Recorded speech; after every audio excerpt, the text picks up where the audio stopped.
Hello hi, welcome to Kokila's kitchen. இன்றைக்கி நம்ம கிச்சனில் ஒரு சிம்பிளான டிஃபன் ரெசிபி தான் பார்க்க போகிறோம். மதியானம் வடித்த சாதம் கொஞ்சம் ஜாஸ்தியாக மீந்துடுச்சு. ஸோ அதுதான் எனக்கு டிஃபன் செய்ய போகிறோம். அப்படியே உங்கள் கூடயும் ஷேர் பண்ணிக்கலான்றதுனால அப்படியே சேர்த்து வீடியோவாகவும் எடுத்துட்டேன். இப்போ பாருங்கள், நம்ம வடித்து மீந்த சாதம் தான். இப்போது இதிலேருந்து ஒரு பாதி சாதம் எடுத்து நான் வந்து மிக்ஸி ஜாரில் சேர்த்துக்கிறேன். இப்போது இதுக்கு தேவையான அளவு உப்பு, இது கூட ஒரு 2 டேபிள் ஸ்பூன் அளவு கடலை மாவு தான் சேர்த்துக்கிறேன்.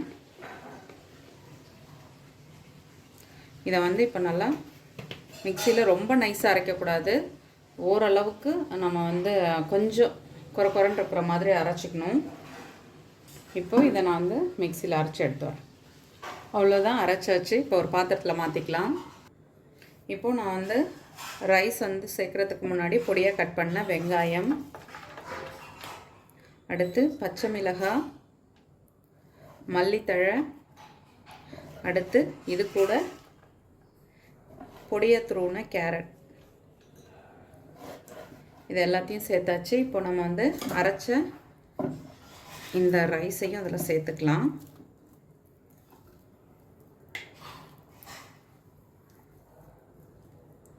இப்போ இதை வந்துட்டு நல்லா மிக்ஸ் பண்ணிக்கலாம்.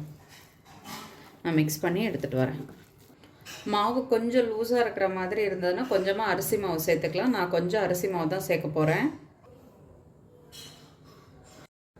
இப்போது ஒரு 1.5 ஸ்பூன் இருக்கும், அந்தளவுக்கு அரிசி மாவு சேர்த்துக்கிட்டால் கொஞ்சம் தட்டுறதுக்கு ஈஸியாக இருக்கும். அதுக்காக தான் மாவு இப்போது நல்லா பிசைஞ்சாச்சு.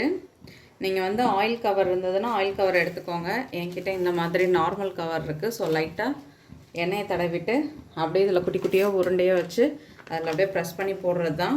உங்கள்கிட்ட பூரி ப்ரெஸ் இருந்தாலுமே நீங்கள் வந்துட்டு பூரி ப்ரெஸ்ஸில் ஈஸியாக வச்சுக்க வேண்டியதான். இதெல்லாம் வேலை கொண்ட வேலை இல்லையாங்க அப்படின்னு நீங்கள் சொல்கிறது எனக்கு நினைக்கிறது எனக்கு புரியுது.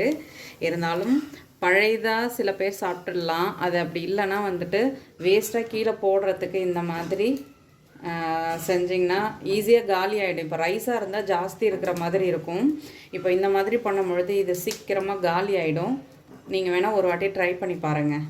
ஒரே ஒரு உருண்டை மட்டும் எடுத்தாச்சு. ஒரே ஒரு உருண்டை தான் எடுத்துக்கிட்டேன். ஒரு சும்மா சின்ன சர்க்கிள் மாதிரி தான் போட்டாச்சு. ஏன்னா ரொம்ப மெல்லிசாக தட்டினோம்னா பரட்டும் பொழுது உடஞ்சிடும். ஸோ இதில் வந்துட்டு நம்ம போடுறதுக்கு முன்னாடி ஒரு சின்னதாக அங்கங்கே ஒரு டாட் மாதிரி வச்சுப்போம். ஏன்னா கொஞ்சமாக ஆயில் விடுறதுக்கு.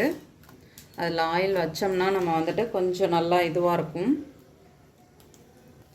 கல் இப்போ நல்லா சூடாகிடுச்சு. கொஞ்சமாக எண்ணெய் சேர்த்துக்கலாம். இப்போ கொஞ்சமாக எண்ணெய் சேர்த்துட்டேன்.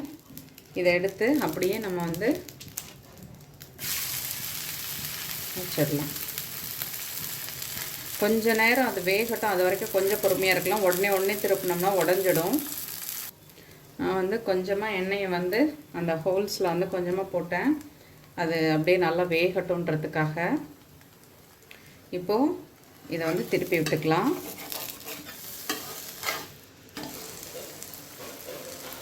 திருப்பி போட்டாச்சு.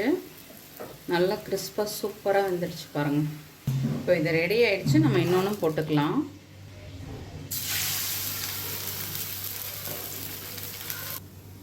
இப்போ இதுவும் ரெடி ஆகிடுச்சு, எடுத்துடலாம். சுட சுட சூப்பராக நம்மளோட ரைஸ் ரொட்டி ரெடி ஆகிடுச்சு. நீங்களும் வீட்டில் ட்ரை பண்ணி பாருங்கள். கண்டிப்பாக உங்களுக்கு பிடிக்கும். வீடியோ பிடிச்சா லைக் பண்ணுங்கள். என்னோடய வீடியோ உங்களுக்கு யூஸ்ஃபுல்லாக இருந்தால் சப்ஸ்கிரைப் பண்ணிக்கோங்க. தேங்க்யூ.